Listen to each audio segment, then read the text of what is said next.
Light की वापसी, alias का आगमन और आत्मा का विकास।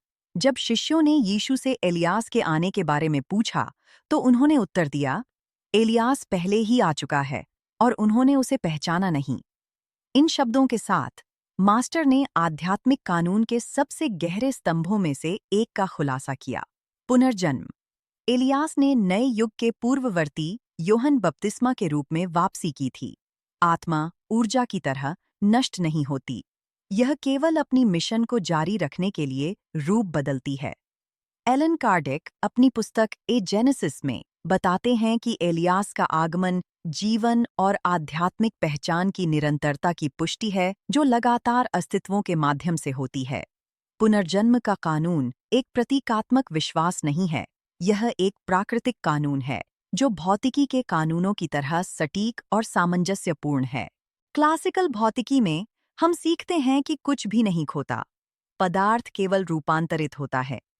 क्वांटम भौतिकी में हम समझते हैं कि ऊर्जा विभिन्न अवस्थाओं और आवृत्तियों में कंपन करती है और विभिन्न रूपों में प्रकट हो सकती है। आत्मा के साथ भी ऐसा ही होता है।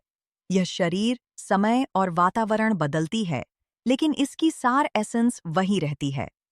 जीव विज्ञान पुष्टि करता है कि जीवन निरंतर मृत्यु और पुनर्जन्म के चक्रों का पालन करता है। कोशिकाएं नवीनीकरण करती हैं, पारिस्थितिकी तंत्र संतुलित होते हैं और स्वयं पृथ्वी निरंतर रूपांतरित होती है। न्यूरोसाइंस और आधुनिक मनोविज्ञान इस दृष्टिकोण को विस्तारित करते हैं, यह दिखाते हुए कि स्मृति और पहचान केवल भौतिक मस्तिष्क तक सीमित नहीं है। वहाँ सूक्ष्म चेतना के रिकॉर्ड हैं जो समय और शरीर को पार करते हैं।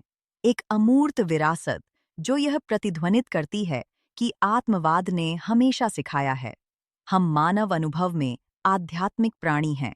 एलियास शक्ति और विश्वास का प्रतीक उस आत्मा का प्रतिनिधित्व करता है जो एक मिशन पूरा करने के बाद मानवता के एक नए चरण को प्रोत्साहित करने के लिए लौटता है।